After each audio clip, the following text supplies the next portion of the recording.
Kita tidak ingin para pemuda, ya generasi muda, itu manhajnya seperti manhaj pramuka.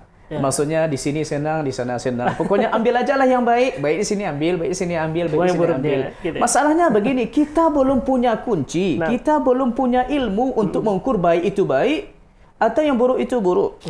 Bismillahirrahmanirrahim.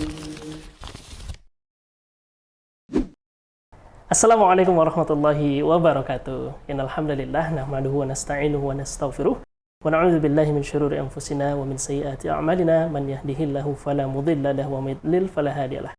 Asyhadu an la ilaha illallah wahdahu la syarikalah wa asyhadu anna Muhammadan abduhu wa rasuluh la nabiyya ba'da amma ba'du. Sahabat muslim dimanapun berada, alhamdulillah rabbil alamin, pada kali ini kita kembali dalam program Ngobrol Santai bareng Ustaz. Nah, pada kesempatan kali ini tentunya kita akan membahas perkara agama yang mana mungkin kita semua mengetahui bahwasanya di dalam agama kita ini sangat banyak istilah-istilah yang harus kita ketahui dan juga kita pahami.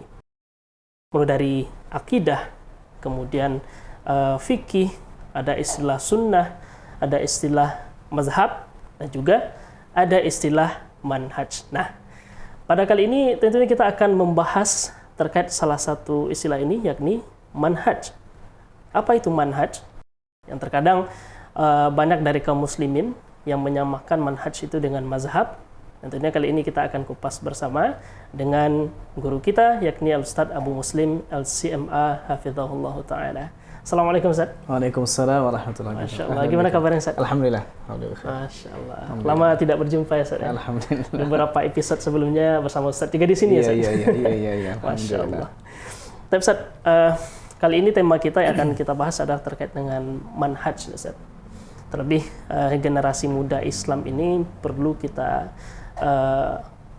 sampaikan ya Ustaz ya, terkait dengan perkara manhaj ini agar manhaj dikenal oleh kaum muda di tengah-tengah Islam ini Ustaz. Iya.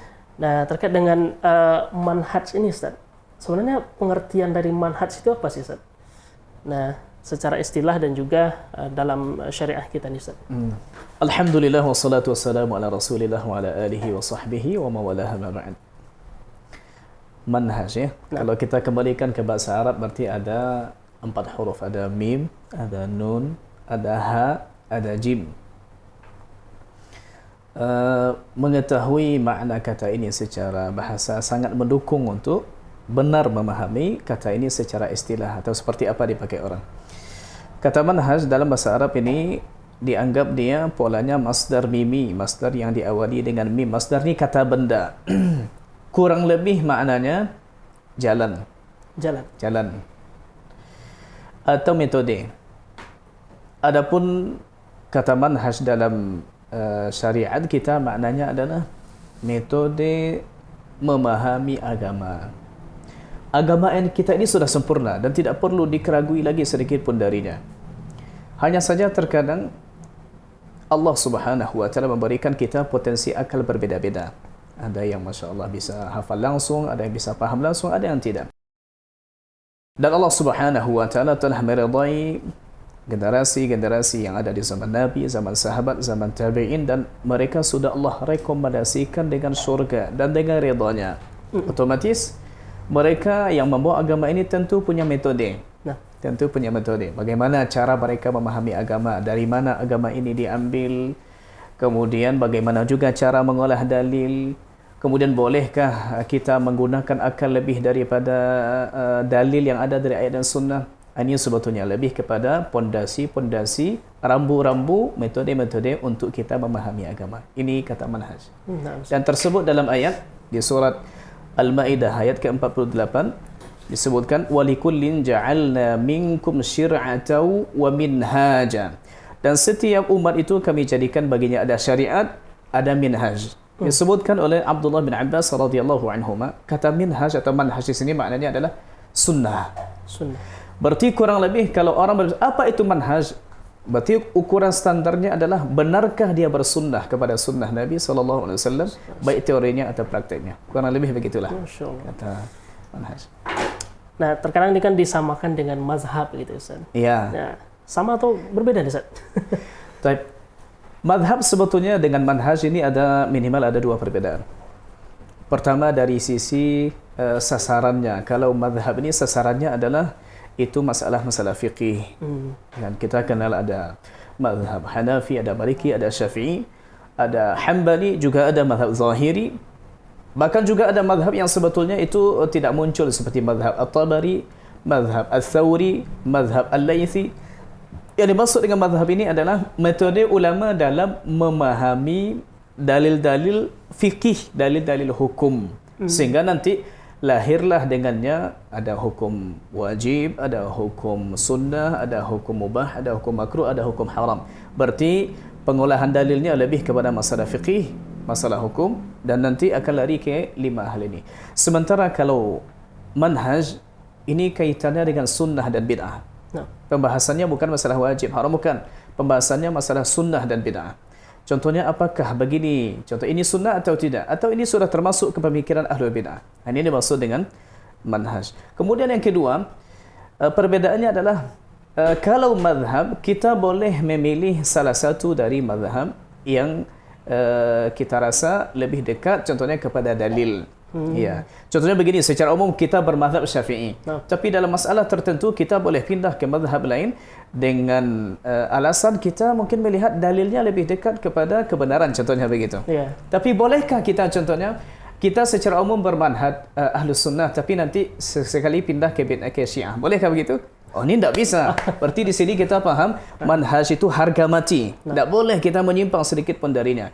Sementara madhab kita boleh. Bahkan disebutkan oleh Imam Nawawi rahimahullahu taala, kata beliau, "Walladhi yaqtadihi ad-dalilu annahu la yalzamu li ahadin an yatamadhhaba bimadhhabin muayyan." Yang ditunjukkan oleh dalil tidak wajib bagi seseorang untuk mengikuti madhab tertentu. Tidak wajib. Imam Ibn Qayyim juga menyebutkan dalam kitab I'lam al-Muwaqqi'in kurang lebih perkataan yang sama. Maka untuk madhab kita bebas untuk memilih. Bebas yang kita maksud ni bebas ada aturannya berdasarkan ilmunya, berdasarkan kebenaran dalilnya. Tapi kita boleh berpindah tanpa harus mencampur. Tapi kalau manhaj tidak boleh. Kita harus bermanhaj seperti manhaj Nabi, bagaimana cara agama Nabi, bagaimana cara agama sahabat, tabi'in dan generasi yang mengikuti mereka dengan ihsan. Nah ini. Ternyata berbeda ya, Ustaz? Beda. Berbeda. Yang karena kita lihat dari pengertian Ustaz tadi, bahwasanya manhaj ini ruang lingkupnya lebih besar. Gitu. Lebih besar. Dan semua imam madhab, manhajnya satu. Nah, sama ya, Ustaz? Madhabnya beda, manhajnya satu. Oh, insyaAllah. Yaitu madhab ahli sunnah wal jamaah. Tidak ada satu pun yang bermadhab syiah, madhab murji'ah, madhab qadariyah, madhab mu'tazilah. Satu pun tak ada. Jadi Imam semuanya Syafi'i bermadhab sunnah, ahli sunnah wal jamaah. Semuanya sunnah. Ya. Nah, Ustaz, insyaAllah. Nah, mungkin lebih mendalam sedikit ya, Ustaz. Iya. Manhaj Ahlus Sunnah wal Jamaah yang benar itu yang bagaimana sih, Ustaz? Baik. Sebetulnya pembahasan masalah manhaj ini agak panjang, tapi minimal begini. Perbedaan itu sebetulnya muncul dari akarnya. Apa itu akarnya? Apa yang kita maksud dengan kalimat akar? Orang akan berbeda dan lari dari manhaj Ahlus Sunnah tatkala salah dalam mengambil sumber. Kita sudah pahami sumber agama kita ada Al-Quran, ada Sunnah Nabi, ada ijma', ada qiyas. Baik. Sumber ini, bagaimana cara memahami sumber ini? Bagaimana cara memahami Quran? Bagaimana cara memahami sunnah? Kita juga butuh orang karena kita ini generasi yang ditinggal oleh Nabi 14 abad yang lalu. Maka dengan begitu kita berarti butuh orang yang lebih paham dengan kita. Dan sebaik-baik orang adalah orang yang hidup dengan Nabi. Orang yang pernah hidup dengan orang yang hidup dengan Nabi. Berarti tabi'in pernah hidup dengan sahabat. Otomatis dalam pemahaman agama tidak boleh kita menyimpang dari mereka. Ya. Hanya saja begini, terkadang orang mungkin bertanya, dulu kan tidak ada. Contohnya Nabi bertanya kepada Abu Bakar, manhajmu apa? Umar, manhajmu apa? Atau contohnya Hasan Basri, manhajmu apa? Iya, betul. Karena dulu manhajnya sudah jelas manhaj Nabi. Tapi apa kata Imam Ibn Sirin rahimahullah ta'ala dan dinukil oleh Imam Muslim rahimahullah ta'ala di kitab sahihnya di muqaddimah. Kata Muhammad Ibn Sirin, dan beliau seorang tabi'in, murid dari Anas bin Malik, lam yakunu yas'aluna 'anil isnad. Mereka dulu ketika mengambil hadis itu tak perlu tanya tentang masalah sanad. Tapi falamma waqa'atil fitnah, maka tatkala terjadi fitnah. Fitnah ini maksudnya fitnah munculnya golongan-golongan ahlu bid'ah seperti Syiah, Khawarij, Mu'tazilah muncul ini, maka mereka mulai bertanya, ini sanadnya apakah dari ahli sunnah? Maka mereka ambil.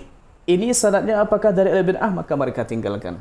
Berarti kalau ada orang bertanya-tanya masalah manhaj, ini bid'ah. Iya, karena tidak ada dulu Nabi kita bilang, ya memang tidak ada Nabi karena tidak ada kebutuhan di zaman Nabi. Iya. Kurang lebih sama seperti ini. Belajar tajwid dengan teori ikhfa, iqlab itu tidak ada zaman Nabi, betul. Tapi apakah kalau kita baca dengan iqlab dengan lalu bid'ah? Tidak. Maka begitu sebetulnya. Tidak ada kebutuhan di zaman Nabi karena Nabi masih hidup dan Masya Allah cahaya hidayah terang benderang Masya Allah. Tapi sekarang mulai dari zaman tabi'in ketika munculnya ahlu bid'ah, maka memang perlu harus dijelaskan yang hitam, yang putih, karena sudah banyak pemikiran-pemikiran yang masuk. Tambah lagi begini, ada sebabnya. Ketika sudah negeri Islam ini sudah sangat besar dan meluas, maka orang sudah mulai malas untuk melakukan safar rihlah dalam majelis ilmu. Akhirnya mereka mencukupkan dengan apa yang mereka dengar saja. Otomatis kalau begitu tidak langsung datang ke sumbernya, kesalahan akan banyak terjadi. Oleh karena itu memang dicarilah ulama-ulama yang berkompeten dalam bidang ini yang secara agama Masya Allah dan juga secara ilmu mereka juga Masya Allah. Begitu. Masya Allah. Nah Ustaz, jadi inti dari manhaj Ahlus Sunnah itu apa nih Ustaz? Pertama begini, kita mengambil sumber itu dari Al-Quran, dari sunnah Nabi, didasarkan kepada pemahaman generasi salaf. Yaitu ini penting, yang ketiga ini paling penting. Semua orang akan bilang Quran sunnah, Quran sunnah, Quran sunnah. Pertanyaannya sekarang, bagaimana cara kita memahami ayat-ayat tentang masalah sifat Allah Ta'ala? Allah contohnya punya tangan, Allah sebetulnya istiwa dan segala macam. Apakah kita pahami dengan akal kita? Kalau kita pahami dengan akal kita, jadilah Mu'tazilah. Mengatakan, oh tidak mungkin begitu karena begini, tidak mungkin begitu. Di mana Allah sebelum arasy ada? Ini kan akal kita. Ya, sementara dalam agama kita ini disebutkan oleh Ali bin Abi Thalib, "Lau kana ad-dinu bir-ra'yi lakana asfalu al-khuffaini ahaqqa bil mashi min a'lahuma." Andai saja agama ini diolah-olah dengan diotak-atik dengan akal, maka bagian bawah dari khuf itu lebih layak disapu daripada di atasnya. Karena yang layak yang menyentuh tanah, bukan yang di atas. Cuma subhanallah tidak begitu. Kurang lebih manhaj kita dalam beragama ini ittiba', ikuti apa yang sudah ada digariskan oleh Nabi, oleh sahabat, oleh tabi'in. Ini tidak lebih tidak kurang. Kemudian juga dalam prakteknya, contohnya kita ada ayat. Bagaimana cara mengorak ayat? Ini kita juga kembali ke metode mereka. Subhanallah, apa yang tidak mereka pertanyakan, jangan ditanyakan. Apa yang contohnya mereka sudah mereka jelaskan sejelas-jelasnya, berarti jangan lagi diragukan. Begitu caranya. Timbul, contohnya ada, apakah Al-Quran ini makhluk atau tidak? Ini kita bilang ini bid'ah, bukan Ahlus Sunnah. Karena tidak ada itu dibincangkan dulu. Ya kan? Maka hal-hal seperti ini jauh. Kemudian juga, yang sangat penting, contohnya masalah sunnah. Kita tidak boleh fanatik kepada siapapun kecuali kepada Nabi SAW. Masalahnya kenapa muncul banyak kelompok bid'ah begini-begini? Karena sifat kefanatikan kepada guru. Guru dianggap seperti tidak salah dan orang lain di sampingnya salah. Kalau begitu berarti kita tidak paham bagaimana Nabi mendudukkan manhaj ini, manhaj Ahlussunnah wal Jamaah. Kebenaran itu lebih layak untuk diikuti meskipun orang yang akan mengajar kita itu orang terdekat dengan kita. Tapi kalau dia salah, ya salah. Di sini kadang penyakit sebagian kelompok. Seperti contohnya Syiah, kadang-kadang seperti contohnya ahli sufi yang ekstrim. Itu mereka pasti akan fanatik dan tidak akan membuka diri untuk belajar dengan yang lain. Metode seperti ini tidak benar begitu. Tidak benar begitu. Iya. Ternyata perkara manhaj ini adalah perkara yang sangat fundamental. Iya. Dalam kita memahami agama kita. Betul. Dan berjalan di atas agama kita. Iya. Karena sebagian orang mungkin beranggapan, ngapain sih kita belajar tentang manhaj gitu ya? Iya, betul. Kita cukup mengamalkan agama kita sebagaimana yang telah kita pelajari waktu sekolah dulu. Gitu. Iya. Cukup dengan itu saja. Gitu. Kemudian sebagaimana yang diajarkan oleh orang tua kita. Nah, hal-hal seperti ini benar nggak Ustaz? Atau bagaimana cara menjawab yang seperti ini nih Ustaz? Terkadang begini, contohnya kita pahami agama berdasarkan apa yang sudah kita pelajari saja. Terkadang begitu, itu seperti lingkaran yang tidak berujung. Maksudnya begini, kita tanya kepada guru yang bersangkutan, kepada siapa? Kepada gurunya kepada gurunya, lalu tidak ada ujungnya sama sekali. Alhamdulillah, ini bedanya manhaj Ahlussunnah wal Jamaah dengan yang lain. Kalau Ahlussunnah wal Jamaah manhajnya berujung, ada sumbernya. Apa saja yang kita lakukan ada sumbernya, dan tidak cukup mengatakan orang tua kami dulu begitu. Tidak cukup ini. Tidak cukup, ya. Kita bilang apa yang dikatakan Abu Bakar, apa yang dikatakan Umar, bagaimana sunnah Nabi yang diriwayatkan oleh Abu Hurairah, oleh Ibnu Umar, oleh Muhammad bin Sirin, Atha bin Abi Rabah, Mujahid bin Jabir dan yang lain. Nama-nama mereka inilah yang menjadi nama-nama yang Allah ridai radhiyallahu anhum wa radu'an. Subhanallah, ada buku-buku yang mengumpulkan riwayat mereka. Tinggal kita baca, kita pedomani. Karena terkadang begini, ada yang kita pelajari ternyata kalau dicek lagi ternyata dia tidak bersumber. Contoh begini, contohnya kita mempelajari masalah fiqih. Setelah wuduk kita baca, Allahumma ja'alni minat tawwabin wa ja'alni minal mutatahhirin wa ja'alni min ibadikas salihin. Cobalah cari di hadis apakah ada tambahan wa ja'alni min ibadikas salihin. Ternyata tidak ada dalam hadis.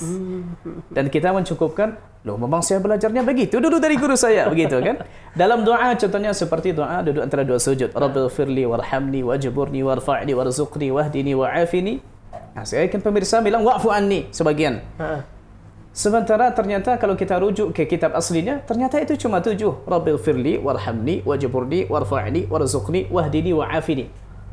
Wa'fu anni tidak ada. Nah, berarti selagi kitab-kitab itu ada dan kita bisa mendapatkannya sekarang, kenapa tidak kembali kepada orang nomor 1 dalam bab itu? Iya kan? Kenapa harus berjenjang dan itu panjang?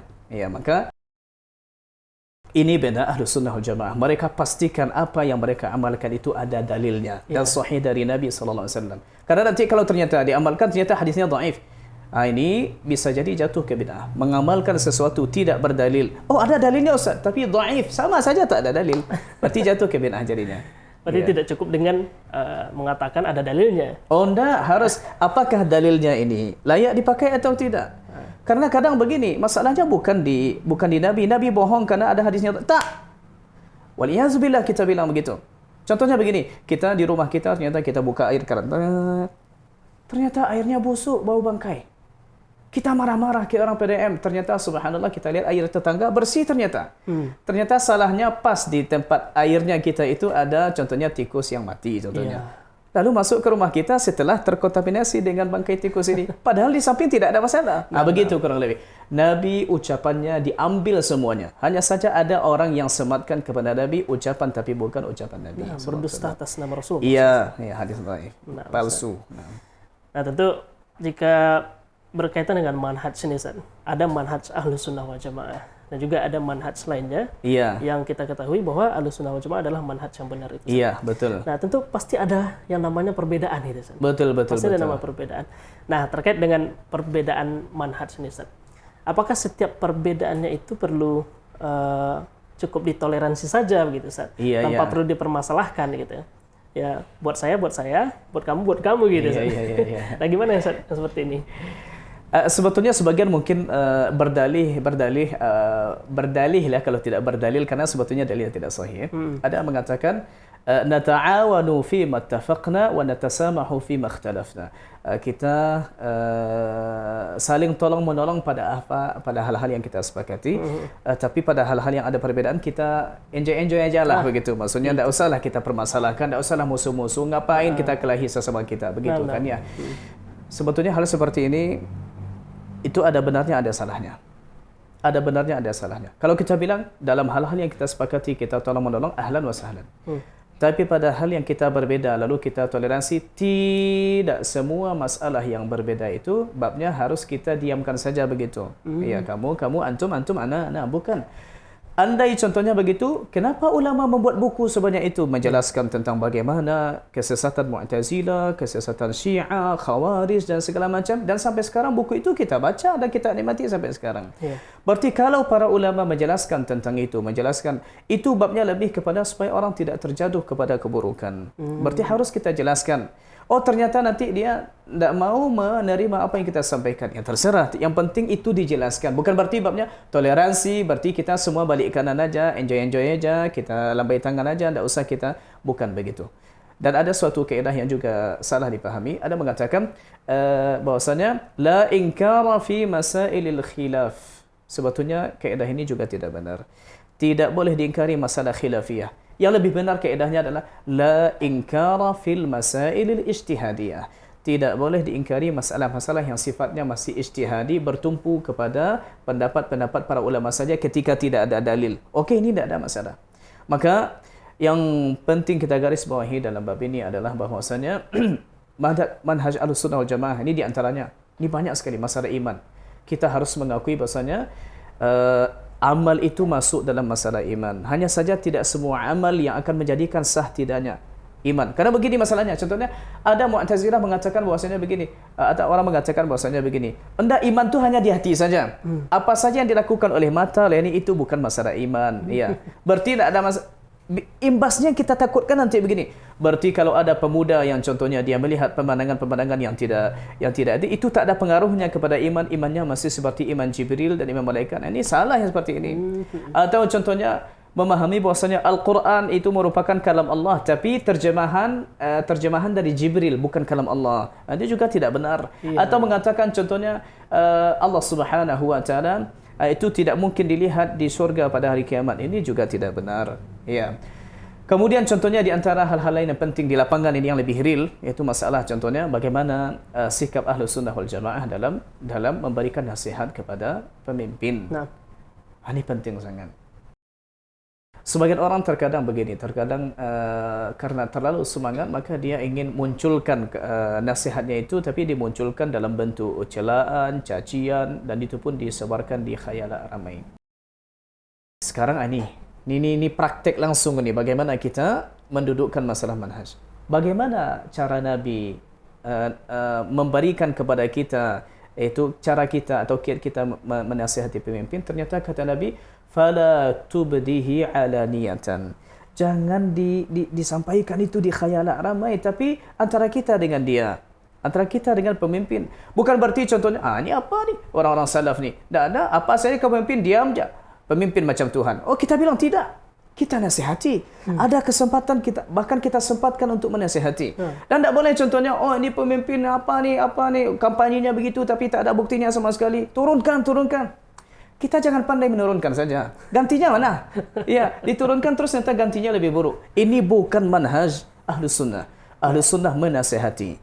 Dan adapun Khawarij, ya, dia akan turunkan terus ternyata tidak ada satupun cara perubahan dimulai dengan cara itu kecuali ujung-ujungnya lebih buruk daripada yang sebelumnya. Masya Allah. Berarti ada sebetulnya dalam kehidupan ini manhaj atau metode dalam itu ada. Nah, Ustaz, Masya Allah. Tentunya ini terakhir Ustaz, untuk generasi muda Ustaz. Bagaimana kita agar bisa benar dalam belajar dan sesuai dengan manhaj salafus saleh Ustaz. Mungkin dalam hal memilih guru gitu Ustaz. Betul. Sebetulnya begini, pertama menentukan orang ini manhajnya benar atau tidak. Pertama, guru yang akan kita datangi, cari gurunya siapa, kepada siapa beliau ini belajar dulu, ya kan? Ke syekh siapa, buku yang dibaca siapa, ini penting. Kemudian yang kedua, untuk menentukan juga ustaz yang bersangkutan ini manhajnya benar atau tidak, sunnah atau tidak, lihat muridnya. Siapa yang keluar dari sekolahnya itu, sehingga nanti kita bisa, berarti gurunya begini, muridnya begini, Masya Allah, berada dalam sunnah, Masya Allah.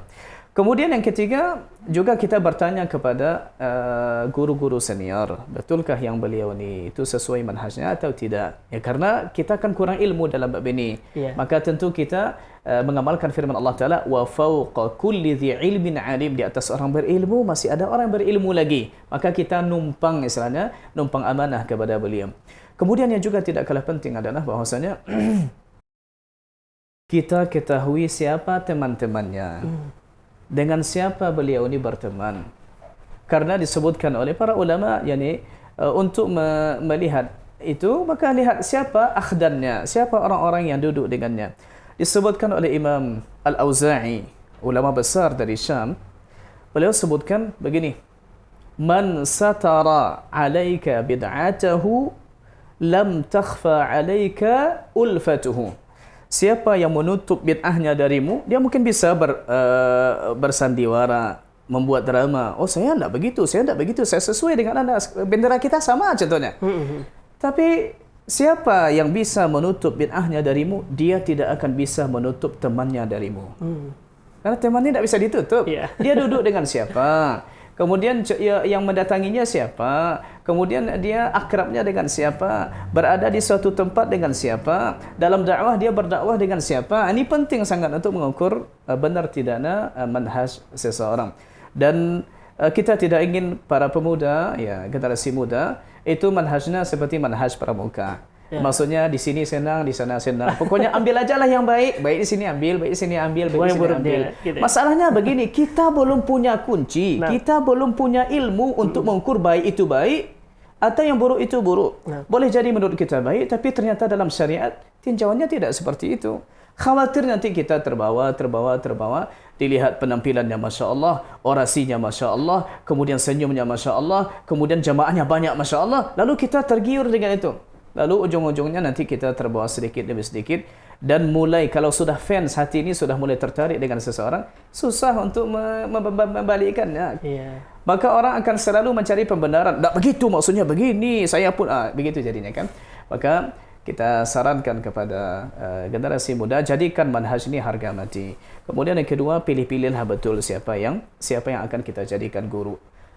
Dulu di zaman tabi'in yang kebenaran Masya Allah itu sangat jelas. Tapi apa kata Ibn Sirin? Dulu kami, maksudnya tidak ada tanya-tanya. Tapi sekarang tanya lagi. Ahlu sunnah atau tidak? Diambil hadisnya. Kalau iya, ambil. Kalau tidak, tidak. Apalagi zaman sekarang, zaman fitnah. Zaman fitnah syubhat. Zaman fitnah syahwat. Yang bercampur antara yang berharga dengan yang tidak berharga. Maka pelajarilah mendalam tentang masalah manhaj ini.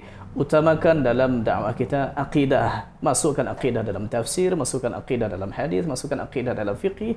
Karena memang itu intinya. Akidah ini intinya. Setelahnya baru kita bercabang ke masalah-masalah lain. Masya Allah, barakallahu fikum. Atas ilmunya, Alhamdulillah. Sampai pada kali ini. Dan mudah-mudahan perkara manhaj ini menjadi perkara yang sangat diperhatikan oleh kita semua, ya. Iya. Generasi muda yang mulai merambah untuk belajar agama Islam secara benar gitu. Iya. Barakallahu fikum, Ustaz, sekali lagi atas ilmunya. Pemirsa dimanapun berada, tentunya perkara manhaj adalah perkara yang sangat fundamental dalam kehidupan kita. Dan tentunya mari kita semangat untuk menuntut ilmu. Mungkin ilmu yang kita dapatkan sekarang belum cukup untuk belajar tentang manhaj, maka hadirlah majelis ilmu dan belajar manhaj lebih dalam. Barakallahu fikum, sampai bertemu di episode Ngobrol Santai bareng Ustaz di episode selanjutnya. Mari kita akhiri dengan mengucapkan doa kafaratul majelis. Subhanakallahumma bihamdika asyhadu an la ilaha illa anta astaghfiruka wa atubu ilaik. Wassalamualaikum warahmatullahi wabarakatuh. Barakallahu fikum. Syukran, Ustaz.